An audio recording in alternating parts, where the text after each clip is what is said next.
Hoje iniciamos a nossa série Dias Melhores, onde nós queremos durante esse mês conversar um pouco sobre essa ideia, que todos nós em nossa vida, nós temos uma expectativa de viver dias melhores. Todos nós de alguma maneira pensamos, imaginamos e acreditamos que vamos ter dias melhores na vida, faz parte da nossa expectativa.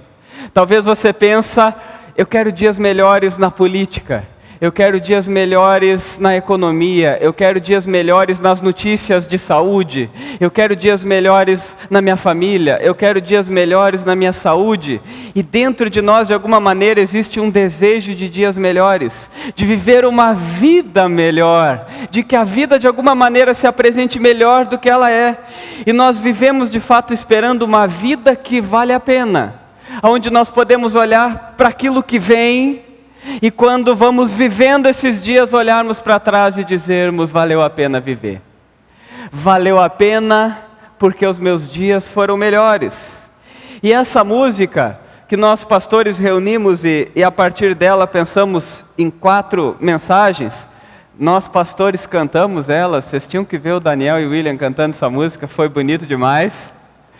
Nós ouvimos essa música e pensamos nela sobre como também nós enxergamos, no meio desse clamor que traz uma busca por remédio da nossa humanidade, o quanto a palavra de Deus, o quanto Deus, Ele tem curas para as nossas dores, curas para os nossos anseios, respostas para aquilo que a humanidade espera. E o trecho de hoje é a gente pensar um pouco sobre essa parte. Vivemos esperando dias melhores, dias de paz, dias a mais, dias que não deixaremos para trás. Dentro de mim e de você, existe sempre um desejo de que os nossos dias sejam melhores. Existe sempre um desejo de que tenhamos dias a mais na vida, que a gente consiga viver mais tempo, que a gente tenha mais anos de vida. Dentro de nós existe um anseio de não deixar dias para trás, de não desperdiçar a vida, de fazer e viver uma vida que de fato vale a pena. Mas então nós olhamos para isso e muitas vezes esse nosso planejamento, esse nosso desejo, essa nossa esperança de dias melhores, ela precisa ser vista a partir daquilo que também a palavra nos diz, daquilo que Jesus nos fala de dia melhor. E eu quero olhar com você um texto da Bíblia que nos mostra que quando Jesus fala dias melhores, Ele contraria bastante a nossa lógica para explicar esses dias melhores. Quem tem a sua Bíblia e quiser acompanhar, Mateus capítulo 16, do versículo 21 ao 28. Mateus capítulo 16, versículo 21 ao 28. O texto nos diz assim, o título é: Jesus prediz sua morte e ressurreição. Desde aquele momento, Jesus começou a explicar aos seus discípulos que era necessário que Ele fosse para Jerusalém e sofresse muitas coisas nas mãos dos líderes religiosos, dos chefes dos sacerdotes e dos mestres da lei, e fosse morto e ressuscitasse no 3º dia. Então Pedro, chamando Jesus à parte, começou a repreendê-lo, dizendo: nunca, Senhor, isso nunca te acontecerá. Jesus virou a ele e disse a Pedro: para trás de mim, Satanás, você é uma pedra de tropeço para mim, e não pensa nas coisas de Deus, mas nas dos homens. Então Jesus disse aos seus discípulos: se alguém quiser acompanhar-me, negue-se a si mesmo, tome a sua cruz e siga-me. Pois quem quiser salvar a sua vida, a perderá. Mas quem quiser perder a vida por minha causa, a encontrará. Pois que adiantará o homem ganhar o mundo inteiro e perder a sua alma? Ou o que o homem poderá dar em troca de sua alma? Pois o Filho do Homem virá na glória de seu Pai, com seus anjos, e então recompensará a cada um de acordo com o que tenha feito. Garanto-lhes que alguns que aqui se acham não experimentarão a morte antes de verem o Filho do Homem vindo em seu reino. Esse texto da Bíblia é incrível.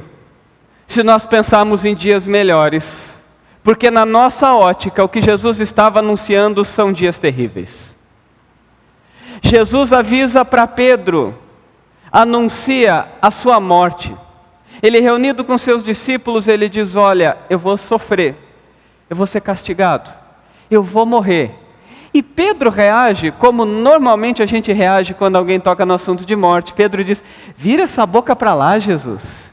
Nem toca nesse assunto de morte, não fala essas coisas. Que é isso?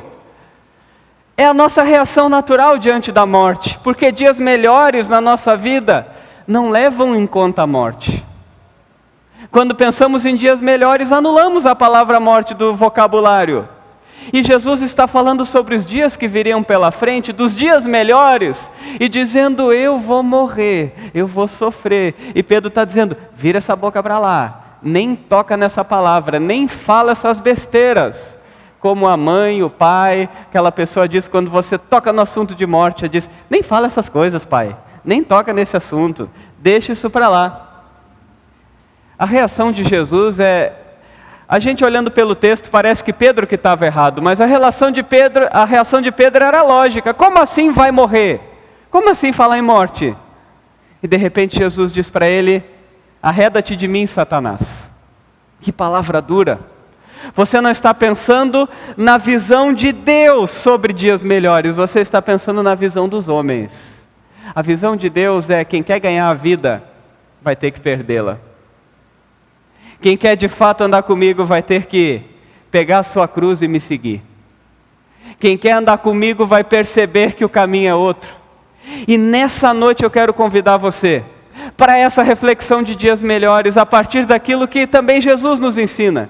E uma coisa que é muito comum na nossa vida é que quando a gente pensa em Deus, em dias melhores, a gente cria um jeito de Deus estar nos nossos planos. Eu quero ter tal profissão, eu tenho tal sonho, eu quero ter uma vida assim, e Deus, eu quero que me ajude a fazer tudo isso. Já percebeu? Eu quero ter uma saúde boa, eu quero viver muitos anos, e a prova de que Deus está comigo é se tudo acontecer como eu planejei. E normalmente, o nosso planejamento é muito frustrado. Normalmente o nosso planejamento chega a uma hora que se torna vazio. Normalmente a nossa expectativa de dias melhores são expectativas que tem uma vozinha nos dizendo: você está escolhendo um caminho pior e está na esperança de ter dias melhores. E aqui entra uma questão muito importante. Toda essa mensagem também é baseada no livro Uma Vida com Propósitos, onde nós estamos lendo também para ajudar na reflexão. E entra uma frase de Rick Warren para a gente entender como pensar em dias melhores. Ele diz assim: a questão não é você. O propósito da sua vida é muito maior que a sua realização pessoal, sua paz de espírito, ou mesmo sua felicidade. É muito maior que sua família, é muito maior que sua carreira, ou mesmo seus mais ambiciosos sonhos e aspirações. Se você quiser saber por que você foi colocado nesse planeta, deverá começar por Deus. Ele diz: quer saber de uma coisa? Não começa por ti para pensar em dias melhores, começa por Deus.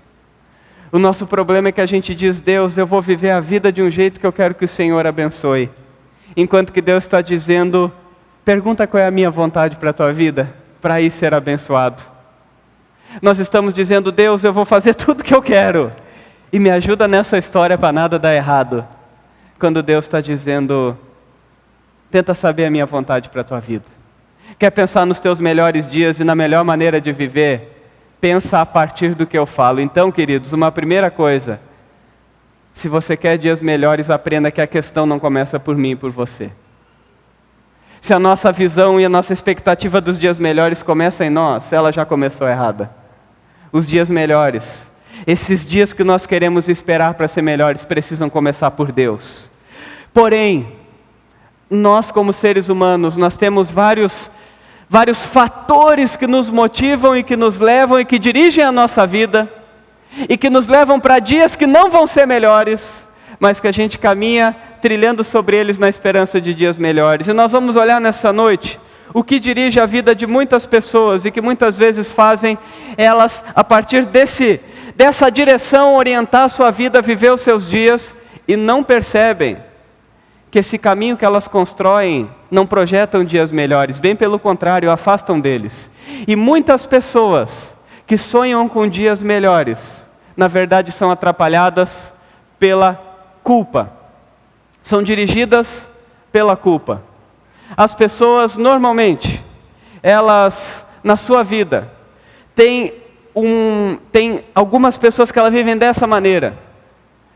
As marcas da sua história, aquilo que já aconteceu, na verdade produzem o seu presente e o seu futuro. Elas tentam driblar o que aconteceu, elas tentam ignorar o que aconteceu, elas tentam esconder o que aconteceu, elas tentam não pensar o que aconteceu, ao invés de ir assumindo a sua fraqueza, a sua limitação, os seus erros, e o sintoma que os motiva para frente, que os impulsiona para frente, é o sintoma da culpa. Talvez você que está aqui é uma pessoa que toda a sua vida é fugir das culpas do passado. É ser motivado a viver escondendo a tua história, driblando a tua história, para nunca admitir erro, para nunca assumir os teus problemas. E sabe qual é a consequência? Não há expectativa de dias melhores. Gênesis capítulo 4, versículo 6, quando Caim mata Abel, quando está naquela situação que Caim se torna um assassino, Deus olha para ele e diz: a partir de agora, você vai ser um fugitivo errante pelo mundo. Uma vida direcionada pela culpa é uma vida que vive fugindo da vida. E vive errante, vive errando o caminho, vive errando a estrada, vive errando a direção. É um caminho que não tem volta. Um segundo fator motivacional que leva as pessoas a dirigirem a sua vida de maneira errada, esperando dias melhores, mas sem perceber o quanto é prejudicial para a sua vida o que elas têm feito, são quando muitas pessoas são dirigidas pelo rancor e pela raiva. É impressionante o número de pessoas que o seu combustível diário é relacionado a mágoas, a raiva, a rancor. Pessoas que vivem nessa dinâmica de que o seu dia a dia é alimentado por isso. Sempre tem alguém que elas não estão bem, sempre tem um colega de serviço que falou algo que elas não gostou, sempre tem uma história do pai e da mãe que fizeram na infância que marcam a vida dela. Elas sempre estão presas a essas marcas do passado e ainda assim dizem: eu espero dias melhores. Jó capítulo 5 versículo 2 nos fala uma palavra muito interessante. Ela diz assim: ficar desgostoso e amargurado é loucura, é falta de juízo que leva à morte. Meu querido, cuidado se a tua vida é motivada, se a tua motivação é feita por raiva, por rancor, por mágoa com esse, por mágoa com aquele, por aquilo que aquele falou, por aquilo que aquele não falou. Cuidado. A Bíblia diz que falta de juízo viver dessa maneira, que loucura viver dessa maneira, é um caminho de morte. Você pensa em dias melhores, mas você vai morrer. E literalmente, pessoas adoecem mais quando o seu combustível é esse. Quando o que direciona a sua vida, quando o que dirige a sua vida, quando o que é combustível para ela levantar da cama é ser motivada por rancor, por raiva e por amargura. Cuidado. Um terceiro ponto: muitas pessoas são dirigidas pelo medo. Essa palavra é muito interessante. Não vou ir tão a fundo que foi o tema da semana passada, tem um vídeo lá para você assistir também. Mas é impressionante como na experiência do deserto, o combustível que dava força e segurança para Jesus, quando ele foi tentado, era ter ouvido no seu batismo: tu és meu filho amado. O contrário do medo não é coragem. Segundo a Bíblia, a principal palavra que vence o medo é o amor. Uma pessoa que se sente amada, ela joga fora o medo. A Bíblia vai dizer: Deus é amor, e nesse amor de Deus Ele lança fora todo o medo. E que coisa incrível que depois os estudos, a própria psicologia foi descobrir: as pessoas que sabem que são amadas são mais seguras. Elas têm mais coragem para enfrentar a vida. Elas lidam melhores com seus medos. Elas lidam melhores com as suas derrotas. Elas lidam melhores com as coisas que não dão certo. Porque elas descobrem que o grande combustível da vida delas é que elas são amadas e nisso há segurança. Mas na nossa realidade é impressionante o número de pessoas que são direcionadas pelo medo. Seja por uma criação rígida, uma criação de proibição, uma criação de castigo, que fez a pessoa não ter coragem de ousar, que ela sempre teve medo de dar um passo a mais, que sempre que ela dava um passo a mais ela se tornava insegura, que até em decisões simples ela se sentia aprisionada nesse medo. E não há dias melhores quando a nossa vida é uma vida na expectativa daquilo que o medo produz. Uma outra maneira que as pessoas dirigem a vida esperando dias melhores, e que é um caminho muito errado, um caminho que não nos leva a dias melhores, são pessoas dirigidas pelo materialismo. Isso é muito interessante, porque, infelizmente, é o tipo de palavra que você vai ouvir, que eu vou falar, que todos nós vamos concordar e vamos dizer, é assim.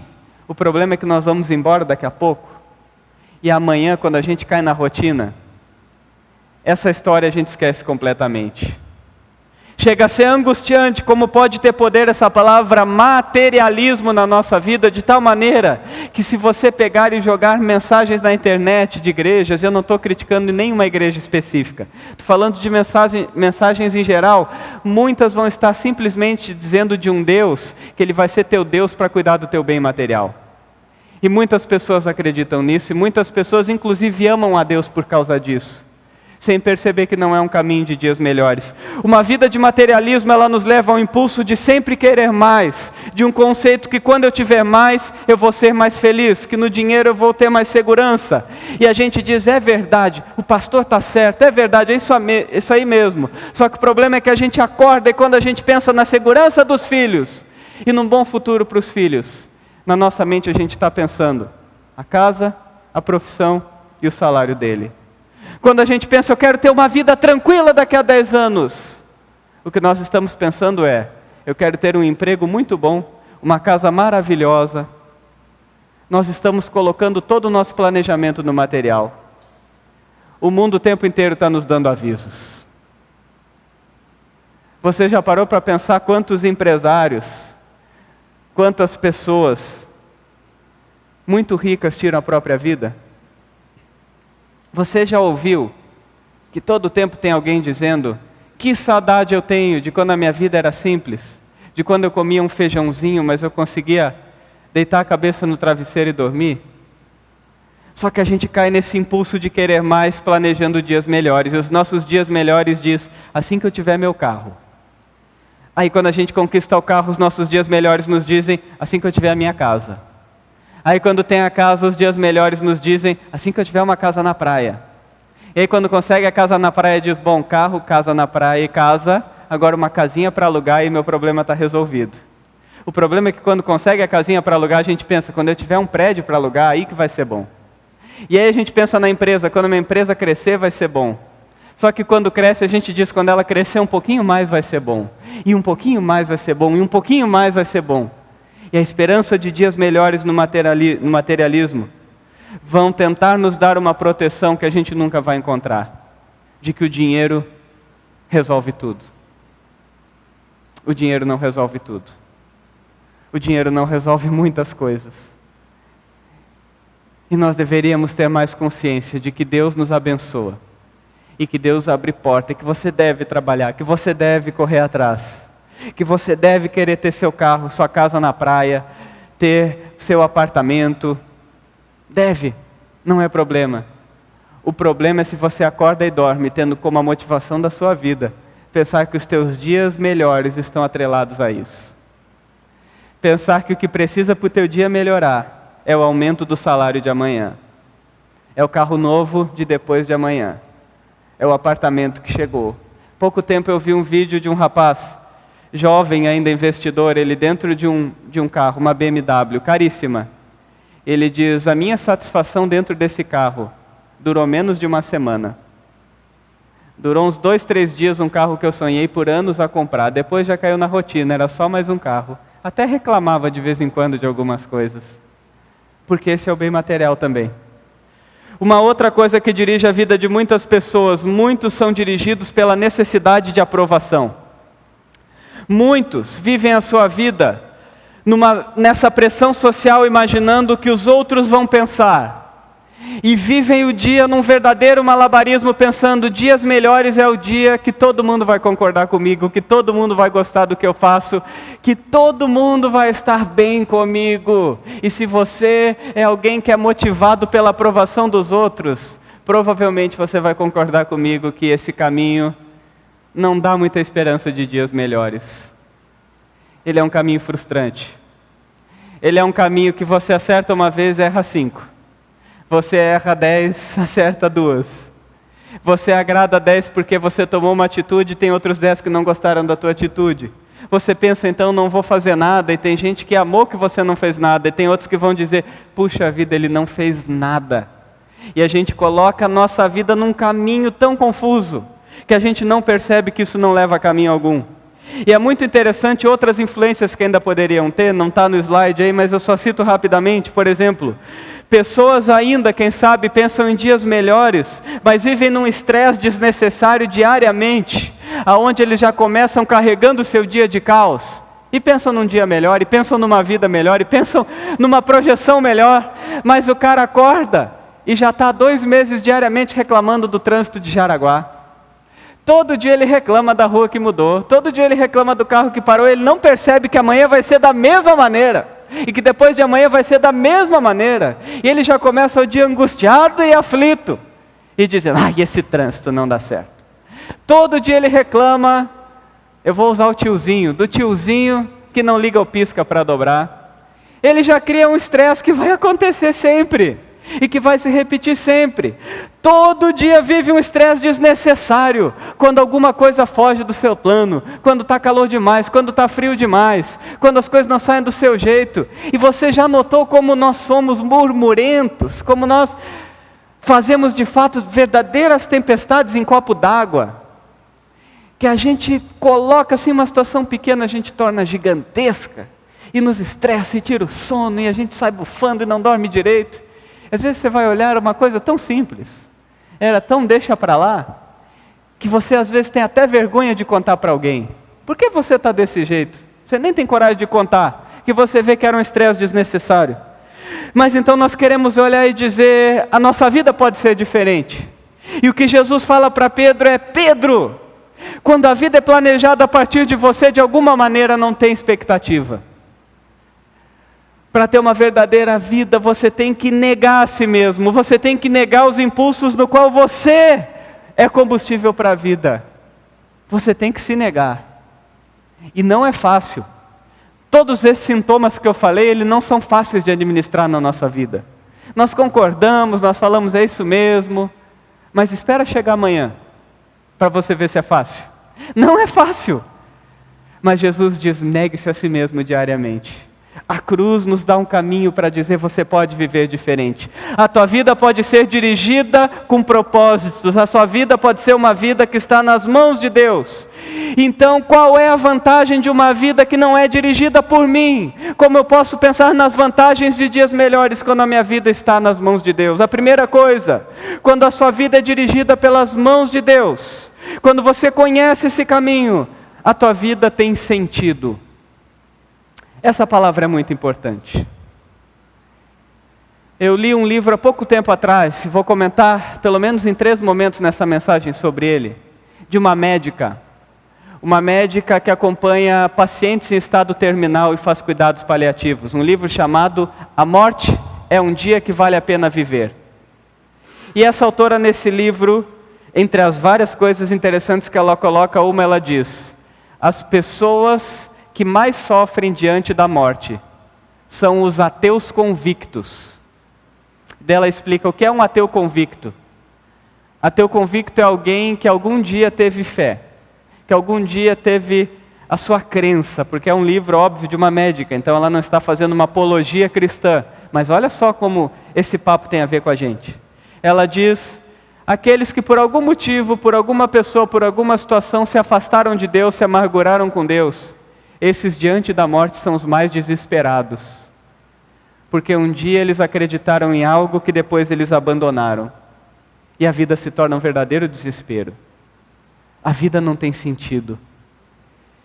E de fato, viver pensando que a vida acaba quando eu morro, é um verdadeiro desespero. O apóstolo Paulo, em 1 Coríntios capítulo 15, quando ele está falando sobre a ressurreição de Jesus e nos instruindo sobre a morte, ele diz assim: se a nossa esperança em Cristo é somente para essa vida, nós somos os mais infelizes de todos. Se você vive com Deus simplesmente para Ele cuidar do que você enxerga, você tem a vida mais infeliz, inclusive mais infeliz daqueles que nunca ouviram falar de Jesus. Se Jesus é simplesmente para te abençoar e fazer o que você quer, aqui na terra, a Bíblia já nos avisa, você tem o tipo de vida mais infeliz que existe. A vida tem sentido porque Deus nos diz que a nossa vida é feita num propósito muito maior. Ela é muito maior do que você comer, beber, trabalhar e morrer. A vida é eterna. Deus é eterno. Uma segunda coisa sobre conhecer esse propósito e uma vantagem de quando é Deus que conduz a nossa vida é que conhecer essa vontade de Deus, o propósito de Deus, os dias melhores são dias melhores porque simplificam a nossa vida. Elas nos mostram o que nós devemos fazer e o que não devemos fazer. Elas nos mostram que a verdadeira essência da vida e dos dias melhores está na simplicidade. E como todas as grandes descobertas que de tempos em tempos na minha e na tua vida, seja para a nossa saúde emocional, para a nossa saúde física ou espiritual, nós vamos ouvir sempre o mesmo conselho. O que você perdeu e o que bagunçou a tua história foi que você perdeu a simplicidade. Foi que você perdeu as coisas simples da vida. Interessante que Eclesiastes 7:29 já nos avisa. Salomão diz, na nova tradução da linguagem de hoje, Deus nos fez simples e direitos, mas nós estragamos tudo. É esse termo que ele vai usar. Deus fez simples e nós estragamos tudo. Agora, quando a gente entende, a minha vida está nas mãos de Deus, ela simplifica, porque Deus nos coloca de novo nesse caminho. Deus é Senhor sobre tudo na minha vida. É Ele. O amor às pessoas é a base da minha vida. E a Bíblia ainda diz mais, o grande mandamento é amar o próximo como a ti mesmo. Então, esse relacionamento saudável com a tua própria vida e com os outros é a base da vida. E as coisas, Deus nos presenteou para sermos responsáveis e usá-las. Mas a gente bagunça toda a história. A gente se coloca em muita confusão. E começa a confusão que as coisas de usar, nós estamos o tempo inteiro amando elas, apaixonado por elas, correndo atrás delas, vivendo por elas. Acontece que as pessoas e nós mesmos, constantemente, nós estamos fazendo coisas que nos prejudicam e que prejudicam os outros. E Deus a gente despreza. E lembra dele quando precisa de alguma coisa nas coisas, de dizer, Deus, abre essa porta de emprego que eu vou te amar eternamente. A gente bagunça. Quando você começa a olhar e dizer, Deus, eu quero organizar de novo. Aí você tem expectativa de dias melhores, de dizer, eu sei o que eu quero da minha vida, porque eu sei que é Deus que cuida dela. Eu sei o porquê que eu acordo. Eu sei a motivação que Deus pode dar na minha história. Uma outra coisa, conhecer o propósito direciona a sua vida. Não só simplifica a vida, mas ela também não faz só com que a vida tenha sentido, mas ela dá uma direção para a vida. Tem um escritor chamado Henry David Thoreau, que ele diz o seguinte, eu olho para as pessoas e as pessoas vivem um desespero silencioso.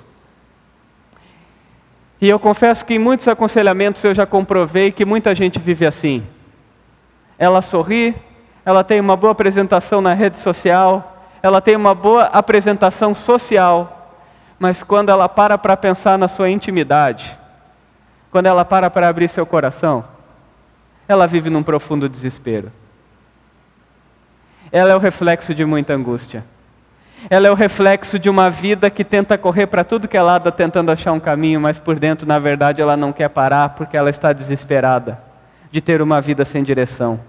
E Rick Warren ainda acrescenta que as pessoas de hoje em dia, elas não só não têm direção pelo desespero silencioso que apresentam, mas também porque elas vivem uma vida de distração sem objetivos.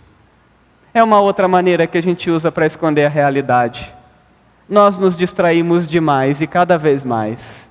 Cada vez mais o entretenimento, Ele preenche as lacunas e os espaços da nossa vida.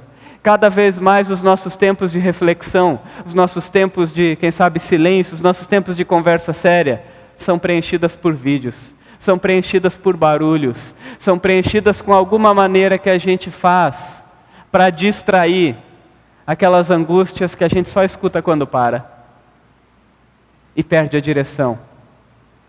Uma vida dirigida com propósitos, uma vida para ter dias melhores. Quando se coloca nas mãos de Deus, ela descobre algo maravilhoso. Conhecer o seu propósito, conhecer essa direção para a tua vida te prepara para a eternidade. E aqui eu quero entrar no assunto de Pedro com Jesus.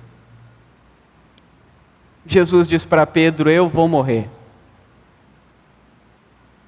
E Pedro diz: não fala essas coisas, Jesus. A gente nem toca nesse assunto aqui. E Jesus repreende Pedro para falar do plano de Deus. Queridos, o plano de Deus é muito maior. Eclesiastes capítulo 3, quando tem aquele texto tão conhecido do tempo, que tem tempo para todas as coisas, lá no versículo 11 vai dizer: Deus colocou no coração do homem o anseio pela eternidade. Sabe o que significa isso? Nós não fomos feitos para morrer. A morte não é natural, a morte é cruel. Eu fiz sepultamento aqui em Jaraguá de crianças de 3 anos de idade. Que crueldade. Que sensação de angústia quando você vê um bebê num caixão. Ontem faleceu um menino de 24 anos, amigo, funcionário, colega, participou da GEMAP. Muitos conheciam. Que dor essa notícia, até para quem não conhecia. Que coisa ruim. Que coisa amarga a notícia da morte, porque ela não é natural. Mas há 2 semanas eu fiz o sepultamento de uma senhora de 90 anos. E se você olhasse para a família, a sensação era... Eles sabiam que estava na hora, eles sabiam que ela estava sofrendo há 2 anos com câncer, mas a morte não é natural. Que angústia, que vazio. Que coisa terrível é ter que lidar na nossa vida com a realidade da morte. Sabe por quê? Porque nós fomos criados para a eternidade. Deus nos fez e colocou dentro do meio do teu coração um anseio pela eternidade. Um anseio que nos diz que dias melhores tem a ver também com entender que a nossa vida precisa ser direcionada por Deus, entender que a vida é muito maior que isso, que é muito maior do que esses nossos desejos. E não podemos fugir desse papo. Às vezes parece... A gente interpreta mal o assunto da morte, às vezes a gente até diz que é assunto macabro tocar em morte, a gente é quase como Pedro diante de Jesus. Ai, não fala nessas coisas, não se fala nisso, que coisa macabra, eu nem falo nessas coisas. Mas eu quero trazer 2 reflexões dessa médica, que nos ajudam a entender que pensar na morte, na verdade, nos leva para uma dimensão maior da vida. A primeira é quando ela diz, o nome dela é Ana Cláudia Quintana Arantes, escritora desse livro, ela diz assim: perguntarmos a nós mesmos a respeito do que é Deus é muito perigoso, mas isso virá quando estivermos diante de uma morte, da nossa ou de alguém que amamos muito. Então vale a pena se preparar para essa avaliação final da fé. Como fica a sua fé na hora de viver seus tempos finais e reconhecer que a sua missão terminou? Primeira coisa que ela diz é: para todos nós humanos que desejamos dias melhores, você está consciente que você vai morrer. Então não dá para fugir desse assunto. E você está consciente que mesmo quando morrer, uma das perguntas que todos fazem em algum momento diante da morte é: e quem é Deus na minha vida? E o quanto que a minha fé é verdadeira de que a morte não é o ponto final? E ela diz, essa pergunta vem para todos. Ela pode vir quando morre alguém que você ama, ou ela vem quando você está se aproximando da morte, ou passa por uma situação que parece que a morte está chegando. Essa pergunta vem para todos. Agora que eu vivi toda essa jornada, quem é Deus nessa jornada? Como eu pensei em dias melhores colocando Deus à frente de todas as coisas. Por que pensar sobre a morte? Ela diz mais: pessoas que não gostam de falar ou pensar sobre a morte são como crianças brincando de esconde-esconde numa sala sem móveis. Elas tapam os olhos com as mãos e acham que ninguém as vê. Pensam de um jeito ingênuo: se eu não olho para a morte, ela não me vê. Se eu não penso na morte, ela não existe. E é essa ingenuidade que as pessoas praticam o tempo todo com a própria vida. Ela diz assim, você dizia assim, eu nem vou tocar nesse assunto, que pode ser que dê certo, que vai fugir. Ela diz, que ingenuidade. É uma criança numa sala vazia fazendo assim, ninguém vai me achar aqui. Se eu fazer assim, ninguém vai me ver. Se eu não falar na morte, ela nem vai saber que eu estou vivo ainda. E vai me deixar quietinho aqui no meu canto. Nós nos incomodamos com esse assunto porque Deus não nos criou para a morte. Diante da morte do seu amigo Lázaro, Jesus chorou. Mas é o mesmo Jesus que diz que nós temos vida com dias melhores quando a nossa vida está nas mãos deles. É a mesma coisa, é o mesmo assunto que Jesus diz para Pedro, Pedro, você está com um plano que não é de Deus, quando você não leva em conta que eu vou morrer, mas eu vou ressuscitar. Porque o plano de Deus é de vida para mim e para você. Eu e você somos seres que devemos ter essa projeção. E como diz o Davi no Salmo 39, versículo 4, Senhor, mostra-me o fim da minha vida e o número dos meus dias para que eu saiba que eu sou frágil. O nosso grande problema é que a gente, para tentar não lidar com a morte, para não lidar com a nossa fragilidade, a gente pensa que é muito forte. A gente pensa que a vida vai ser eterna, mas a nossa vida é finita. E querido, por que eu falo de um assunto tão sério com você? Eu não estou querendo ser macabro nessa noite. Eu estou querendo abrir os teus olhos. Se você não trata de viver a vida e encará-la como uma vida finita aqui na terra, quem sabe você vai perder o melhor, que é que Deus nos diz que eu e você somos um cidadão dos céus. Se você trata essa vida e toda a tua ambição, todo o teu sonho, tudo que você constrói dia a dia, é para viver nessa matéria, é para viver nesses dias, quem sabe você vai viver um profundo desespero quando lidar com a morte e que precisar encará-la de dizer, eu não tive dias de paz, eu não tive dias a mais, eu desperdicei a minha vida, deixei muitos dias para trás. Eu trouxe essa corda aqui, talvez vocês ficaram curiosos, porque essa é uma ilustração que ela não é minha, mas ela é de um pastor chamado Francis Chan. E esse vídeo, alguns talvez já viram na internet, que ele diz assim, o grande problema da humanidade é que muitas vezes nós pensamos em dias melhores e nós olhamos para a nossa vida, que seria essa parte preta da corda. Ele diz, essa vida que nós vivemos hoje, a Bíblia diz que é como um sopro. O Salmo diz que a nossa vida é uma vida que passa depressa e nós voamos. Paulo vai dizer que é uma breve e momentânea tribulação, que é rapidinho passou. Essa é a nossa vida terrena. E se nós pensamos que a vida é só isso aqui, não dá para pensar em dias melhores. O que Deus nos diz é que quando Jesus morreu, Ele nos deu de presente a vida eterna. E a vida é muito maior do que aquilo que nós enxergamos. A vida é muito maior do que o nosso sonho da casa própria. A vida é muito maior do que a nossa alimentação saudável. A vida é muito maior do que tudo que nós imaginamos. A minha grande pergunta para você nessa noite é, a tua esperança em Cristo é somente para essa vida?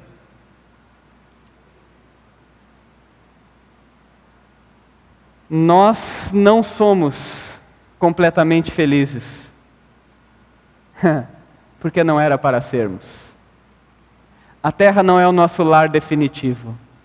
Nós fomos criados para algo muito maior. Os nossos dias melhores não podem se limitar a esses dias, porque nós somos criados para algo muito maior.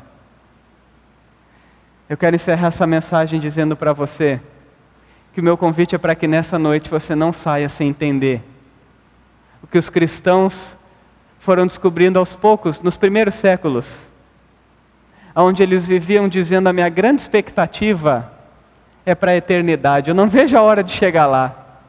O apóstolo Paulo dizia, eu queria tanto ir para o céu, eu queria tanto ir para o lado de Jesus, viver essa eternidade onde ele diz que não vai ter choro, não vai ter ranger de dentes, que a vida vai ser diferente.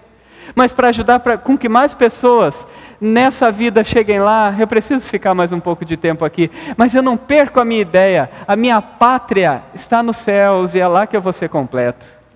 E nessa noite, para você que sofre, para você que está desorientado, ou para você que até está muito seguro com o que tem conquistado aqui, eu quero te dizer que mesmo quando a morte chegar, Jesus nos dá uma esperança que vence a morte, diz para mim e para você: você foi feito para a eternidade.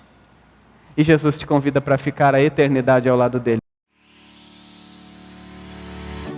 Siga a nossa comunidade nas redes sociais para receber conteúdo exclusivo, avisos e eventos. É só procurar Comunidade Apóstolo Pedro no Facebook ou Instagram. Ou acessar o nosso site apostolopedro.com.br.